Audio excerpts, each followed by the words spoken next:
बिस्मिल्लाहिर्रहमानिर्रहीम। अस्सलाम वालेकुम स्टूडेंट्स। आज हम क्वांटम नंबर्स को डिस्कस करते हैं एफएससी पार्ट 1 की केमिस्ट्री के टॉपिक को। तो सबसे पहले इसको देखते हैं कि ये हैं क्या क्वांटम नंबर्स। तो set of numerical values that give information about the designation energy shape of orbital etcetera of an electron in an atom. किसी भी एटम के अंदर इलेक्ट्रॉन की एड्रेसिंग, उसका पता लगाना, उसकी जगह मालूम करना, उसकी पोजीशन, एनर्जी और ऑर्बिटल की शेप को मालूम करने के लिए जो सेट ऑफ न्यूमेरिकल वैल्यूज़ को यूज़ किया जाता है उसको क्या कहते हैं? उसको क्वांटम नंबर कहते हैं। क्वांटम नंबर हमें energy of electron, shape of orbital where the electron resides and the distance of the electron from the nucleus के बारे में क्या करते हैं? बताते हैं। इसके टाइप से डिफरेंट टाइप में सबसे पहले एक प्रिंसिपल क्वांटम नंबर। तो प्रिंसिपल क्वांटम नंबर को थोड़ा इंट्रोड्यूस करवाता हूँ मैं। Denotes principal shell. ये प्रिंसिपल शेल को रिप्रेजेंट करता है। रिप्रेजेंट मेन एनर्जी लेवल, ये मेन एनर्जी लेवल को रिप्रेजेंट करता है। Show average distance of electron from nucleus. ये इलेक्ट्रॉन का क्या करते हैं? डिस्टेंस शो करता है न्यूक्लियस से, average distance. Denoted by N, N से रिप्रेजेंट किया जाता है। एन की वैल्यू 1, 2, 3, 4 हो सकती है ऑल नंबर में। Maximum number of electron in main shell can be calculated by 2n² formula. हमने कहा कि principal quantum number main shell को रिप्रेजेंट करते हैं, तो मेन शेल में इलेक्ट्रॉन कितने होंगे? 2n² फार्मूला की मदद से हम उसको कैलकुलेट कर सकते हैं। यहाँ पे 1 पुट करके हम कैलकुलेट कर सकते हैं नंबर ऑफ इलेक्ट्रॉन। एन की जगह 2 पुट करके इलेक्ट्रॉन नंबर कैलकुलेट कर सकते हैं। एन की जगह 3 पुट करके इलेक्ट्रॉन नंबर कैलकुलेट कर सकते हैं। मिसाल के तौर पर 2n², तो 2 × 1² इज इक्वल टू 2। तो इसका मतलब ये है कि जब n की वैल्यू 1 हो तो मेन शेल में कितने इलेक्ट्रॉन होंगे? 2। और इस तरह 2 × 2² इज इक्वल टू 8। तो इसका मतलब ये कि अगर n की वैल्यू 2 हो तो शेल में कितने इलेक्ट्रॉन होंगे? 8 इलेक्ट्रॉन होंगे। ये है क्या?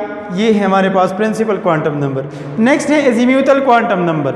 एजीम्यूथल क्वांटम नंबर को थोड़ा देखते हैं। Also called angular momentum quantum number. इसको एंगुलर मोमेंटम क्वांटम नंबर भी कहा जाता है। और इसके साथ ऑर्बिटल शेप क्वांटम नंबर भी इसको कहा जाता है। सेकेंडरी क्वांटम नंबर भी इसको कहा जाता है। Denote sub shell in main energy level. जैसा कि हमने कहा कि principal quantum number main shell को रिप्रेजेंट करता है। मेन शेल क्या है? K, L, M, N etcetera, these are main shell. Also can be represented by 1, 2, 3। इन शेल के अंदर कितने सब शेल हैं उसको रिप्रेजेंट करता है कौन? उसको रिप्रेजेंट एजीमुथल। सब शेल का मतलब है S, P, D, F etcetera. हाँ, define the shape of orbital. Orbital की शेप को रिप्रेजेंट करता है। हम कहते हैं कि स्फेरिकल है, ये डम्बल है, ये डबल डम्बल है एटसेट्रा। इसी तरह ये मोर कॉम्प्लिकेटेड है। तो ये शेप ऑफ ऑर्बिटल को भी क्या करता है? रिप्रेजेंट करते डिनोट करता है, डिफाइन करता है। रिप्रेजेंटेड बाय एल, इसको एल स्मॉल एल से रिप्रेजेंट करते हैं। और एल की वैल्यू क्या हो सकती है? L is equal to n-1। L की वैल्यू क्या होगी? n-1। ये फार्मूला है। n mean principal quantum number की वैल्यू -1 उससे माइनस करके। और ये show angular momentum of electron. ये इलेक्ट्रॉन के एंगुलर मोमेंटम को भी क्या करता है? शो करता है। ये एक टेबल गिवन है, इससे हम एजीमुथल क्वांटम नंबर को आसानी से समझ सकते हैं। यहाँ पे ये क्या है? n की वैल्यूज़ हैं, ये l की वैल्यूज़ हैं, ये सब शेल हैं, ये रिप्रेजेंटेशन है। और नंबर ऑफ सब शेल कितने टोटल सब शेल हैं? तो स्टूडेंट्स अगर n की वैल्यू 1 हो तो l की वैल्यू 0 होगी। कैसे? l is equal to n-1। तो n is equal to 1, 1 - 1 is equal to l is equal to 0। तो इसमें अगर n की वैल्यू 1 है तो l की वैल्यू 0 है। इसी तरह अगर l की वैल्यू 0 है तो सब शेल कौन सा है? S। और इसको हम रिप्रेजेंट कैसे करते हैं? 1s। S mean sub shell, 1 mean main shell, n की वैल्यू है 1। नंबर ऑफ सब शेल कितने हैं? 1 सब शेल हैं जो S हैं। इसी तरह अगर n की वैल्यू 2 हो तो n-2 - 1 इज इक्वल टू 1। तो l की वैल्यू क्या होगी? 1 होगी। तो 1 क्या? 1, 0 और 1 दो वैल्यूज़ हो सकते हैं किसकी? l की। क्योंकि 1 आ गया तो 1 से पहले 0 भी है, तो इसलिए 0 और 1। 0 किस चीज़ को पहले रिप्रेजेंट करता था? S को। और 1 किसको रिप्रेजेंट करते हैं, p सब शेल को। तो इसी तरह हम इसको इस तरह रिप्रेजेंट कर सकते हैं कि 2 यहाँ पे मेन एनर्जी लेवल, इस सब शेल नंबर फर्स्ट जिसकी वैल्यू 0 है, और p sub shell number second जिसकी वैल्यू क्या है 1 है। तो 2s और 2p, तो total number of sub shell कितने हैं, 2, s और p। इसी तरह अगर n की वैल्यू 3 हो तो 3 वैल्यूज l की हो सकती है, 0 1 2, n-1, n की वैल्यू 3 हो तो 2 l की वैल्यू होगी, तो l की वैल्यू 2 हो तो 3 पॉसिबल वैल्यूज l की होती है, 0 1 और 2। अब 0 हमें पहले से पता है कि s को रिप्रेजेंट करते हैं सब शेल को, 1 p सब शेल को, एक नया जो है 2 d सब शेल को रिप्रेजेंट करते हैं। तो इसमें कितने 3 सब शेल हैं, अगर l की वैल्यू 2 हो तो 3 सब शेल्स होंगे। इसको हम रिप्रेजेंट कैसे करेंगे, 3 main energy level, s sub shell number first, sub 3p और 3d। इस तरह इसमें total number of sub shell कितने होंगे, 3 होंगे। इसी तरह 4 को देखें, अगर n की वैल्यू 4 हो तो l की वैल्यू 3 होगी, तो फिर l की वैल्यू 3 हो तो इसकी 4 वैल्यूज होती हैं, 0 1 2 3। इधर देखें, अगर 0 हो तो s सब शेल, 1 हो तो p सब शेल, 2 हो तो d सब शेल और 3 हो तो f सब शेल। इसी तरह हम इसको रिप्रेजेंट ऐसा करते हैं 4s 4p 4d and 4f, और total number of sub shell कितने होंगे, 4 होंगे। तो ये हैं एजीम्यूथल क्वांटम नंबर जिससे हम कैलकुलेट कर सकते हैं क्या, जिसकी मदद से हम पता लगा सकते हैं एक मेन एनर्जी लेवल के अंदर सब एनर्जी लेवल कि कौन सी एनर्जी लेवल के अंदर कितने सब एनर्जी लेवल होंगे। इसको हम एजीम्यूथल क्वांटम नंबर से मालूम कर सकते हैं। नेक्स्ट हमारे पास है magnetic quantum number. Magnetic quantum number को थोड़ा देखते हैं। मैग्नेटिक क्वांटम नंबर और स्पिन क्वांटम नंबर, ये दोनों बहुत अहम क्वांटम नंबर हैं। ये जो 3 क्वांटम नंबर है इसको श्रोडिंगर वेव इक्वेशन की सोल्यूशन से डिराइव किया गया है, लेकिन स्पिन क्वांटम नंबर को अलग से डिराइव किया गया है।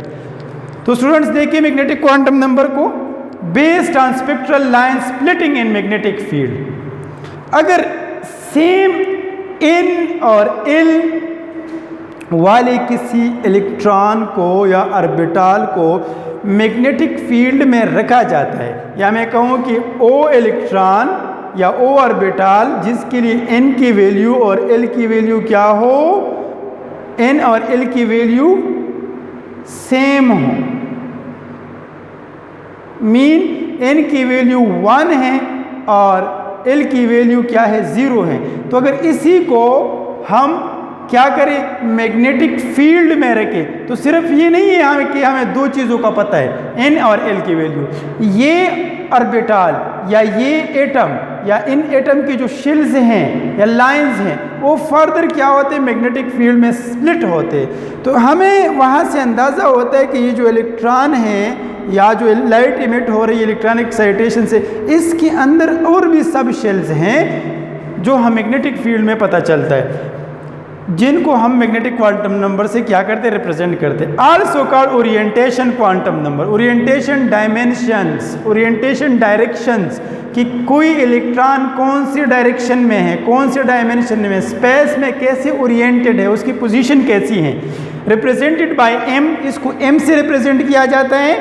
m is equal two plus L0 and इसकी रेंज है वैल्यू की, प्लस L से लेकर माइनस L तक।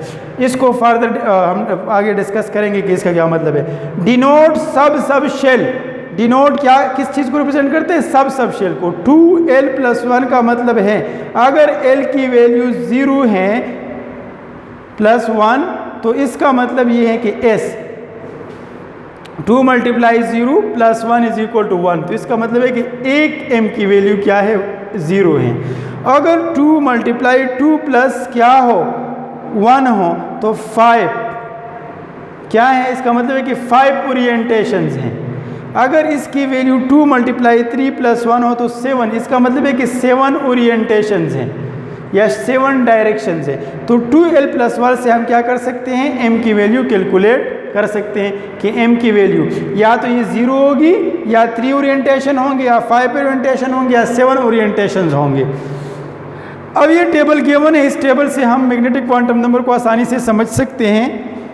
कैसे समझेंगे इसको, यहाँ पे गिवन है n value, l value, sub shell designation, m value, number of orbital and number of total number of orbital. Students, अगर n की वैल्यू 1 है तो l की वैल्यू 0 है। अगर l की वैल्यू 0 है तो इसका मतलब है कि इसमें एक सब शेल है जो क्या है, s है, और उसको हम रिप्रेजेंट करेंगे 1s। अगर ये s है तो यहाँ पे ये स्फेरिकल है तो इसकी कोई ओरिएंटेशन नहीं है, तो इसलिए m की वैल्यू क्या है, 0 है, क्योंकि यहाँ पे हर तरफ से magnetic field up to same extent क्या होता है, अप्लाई होता है।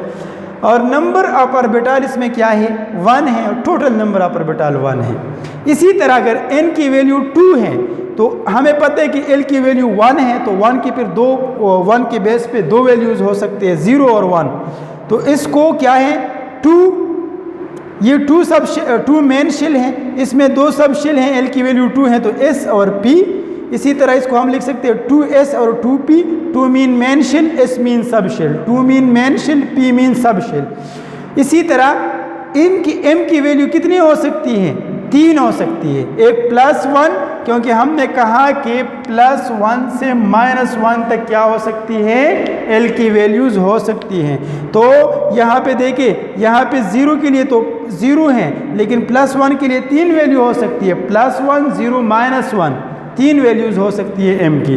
तो इसलिए l = 1 के लिए m की वैल्यू 3 हो सकती है, +1 0 -1, तो यहाँ पे 3 वैल्यूज हैं। तो यहाँ पे देखो 1 ये है ऑर्बिटल 0 वाला, और 3 ऑर्बिटल क्या है, सब शेल क्या है, ये है। तो टोटल नंबर ऑर्बिटल कितने हैं, या सब शेल कितने हैं, वो 4 है। इसी तरह अगर n की वैल्यू 3 हो तो l की वैल्यू 2 होगी, फिर उसमें 3 वैल्यूज हो सकते हैं, 0 1 2, और ये 3 सब शेल है, 3 मेन शेल है, तो 3s 3p 3d जो लिखा हुआ है। इसी तरह यहाँ पे 1 के लिए m की वैल्यू, l = 1 के लिए m की वैल्यूज कितने हैं, 3, 1 0 -1, लेकिन l = 2 के लिए m की वैल्यूज कितने हैं, 5, 2 1 0 -1 -2। इसको आप यूँ लिख सकते हैं कि l = 2, लेकिन m की वैल्यू क्या है, +l 0 to -l, तो +2 +1 0 -1 -2, तो ये 5 वैल्यूज हो गए। l = 2 के लिए 2, m की वैल्यू l = 2 के लिए। इसी तरह ये हमारे पास आ गई, तो एक ऑर्बिटल ये 0 वाला आ गया, 3 ऑर्बिटल ये हो गए सब शेल, और 5 ऑर्बिटल, तो टोटल नंबर ऑफ ऑर्बिटल कितने हो गए, 9 हो गए। इसी तरह अगर n की वैल्यू 4 हो तो 4, तो l की वैल्यू 3 होगी, तो 3 कौन सी हो सकती है, 0 1 2 3 तक हो सकती है, 0 से 4 वैल्यूज है। हमें पता है कि 4s 4p 4d और 4f। इसी तरह m की वैल्यू l = 0 के लिए तो 0 है, वो तो पहले से हमें पता चल गया। m की वैल्यू l = 1 के लिए कितनी है, 3 है, +1 0 -1। m की वैल्यू l = 3 के लिए कितने हैं, 5 है, +2 से -2 तक। और l = 3 के लिए m की वैल्यूज कितने हैं, m की वैल्यू 7 है, +3 से लेकर -3 तक जो लिखा, 3 2 1 0 -1 -2 -3। ये orientation in the magnetic field है। इसको आप यूँ लिख सकते हैं कि ये l = 1 है तो p ऑर्बिटल है, तो p में px py pz, तो ये 3 डायरेक्शंस में या 3 कार्टेशियन कोऑर्डिनेट में क्या है, स्पेस में ओरिएंटेड है। इसी तरह जितनी ज़्यादा l की वैल्यू होगी उतनी ज़्यादा उसके क्या होंगे, ओरिएंटेशन होंगे। तो इधर देखो, ये 0 1 एक सब शेल, 3 वैल्यूज़ ये हैं, 5 वैल्यूज़ ये हैं और 7, तो टोटल नंबर ऑफ ऑर्बिटल कितने हैं, टोटल नंबर ऑफ ऑर्बिटल क्या है, 16 है। तो ये है मैग्नेटिक क्वांटम नंबर, जिसकी मदद से हम सब शेल को या ओरिएंटेशन को या इलेक्ट्रॉन की प्रोबेबिलिटी को क्या कर सकते हैं, कैलकुलेट कर सकते हैं, फाइंड कर सकते हैं कि कौन सी पोजीशन पे स्पेस में कौन से ओरिएंटेशन में इलेक्ट्रॉन की प्रोबेबिलिटी या इलेक्ट्रॉन की फाइंड आउट करने के चांसेस क्या होंगे, ज़्यादा होंगे। तो इसको हम क्या कर सकते हैं, मैग्नेटिक क्वांटम नंबर से समझ सकते हैं। नेक्स्ट हमारे पास है spin quantum number. Spin quantum number in तीनों से डिफरेंट है। डिनोटेड डिस्क्राइब स्पिन, ये इलेक्ट्रॉन के स्पिन को रिप्रेजेंट कर, हम कहते हैं बोर एटॉमिक मॉडल में और इसमें हम कहते हैं कि इलेक्ट्रॉन रिवॉल्व करते हैं न्यूक्लियस के गिर्द और ये अपने एक्सिस के गिर्द भी क्या करते हैं, घूमता है। तो उस घूमने को कौन रिप्रेजेंट करता है, उस स्पिनिंग को कौन डिफाइन करते हैं, स्पिन क्वांटम नंबर। स्पिन में भी क्लॉकवाइज और एंटी क्लॉकवाइज, स्पिन क्लॉकवाइज भी हो सकता है, एंटी क्लॉकवाइज भी हो सकता है, can be determine by magnetic field, और इस स्पिन ऑफ इलेक्ट्रॉन को मैग्नेटिक फील्ड की मदद से डिटरमाइन किया जा सकता है। अब देखो स्पिन इस क्वांटम नंबर को एस से रिप्रेजेंट किया जाता है, S is equal to spin mean spin, तो स्पिन नेगेटिव 1/2 और पॉजिटिव 1/2 हो सकता है। इसी तरह एम एस, एम क्या है, ओरिएंटेशन, और एस क्या है, स्पिन, तो +1/2 और -1/2 से इसको क्या किया जा सकता है, रिप्रेजेंट किया जा सकता है। ये डाउन एरो और ये अप एरो जो हैं, up headed arrow down headed arrow का मतलब है, डाउन हेडेड एरो का मतलब है कि प्लस और अप हेडेड एरो का मतलब है कि माइनस या anti clockwise spin.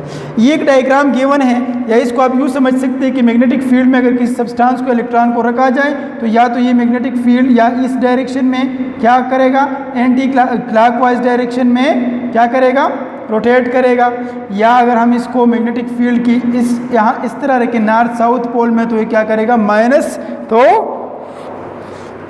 Anti clockwise direction में क्या करेगा, रोटेट करेगा। ये एक डायग्राम गिवन है, ये हाइड्रोजन एटम है जिससे स्पेक्ट्रल लाइंस या रेडिएशंस निकल रहे हैं, जिनको जो एक प्लेट से पास हो रहे हैं। जब इन हाइड्रोजन बीम या लाइट को मैग्नेटिक फील्ड से पास किया जाता है तो ये लाइन स्प्लिट हो जाते हैं, एक लाइंस -1/2 और दूसरा यहाँ पे डिफ्लेक्ट होते हैं डिटेक्टर में, तो फिर उसको कहा जाता है कि ये लाइन ये क्लॉकवाइज स्पिन है और ये क्या है, एंटी क्लॉकवाइज स्पिन है। इसी तरह इसकी स्टडी किया जाता है मैग्नेटिक फील्ड के अंदर।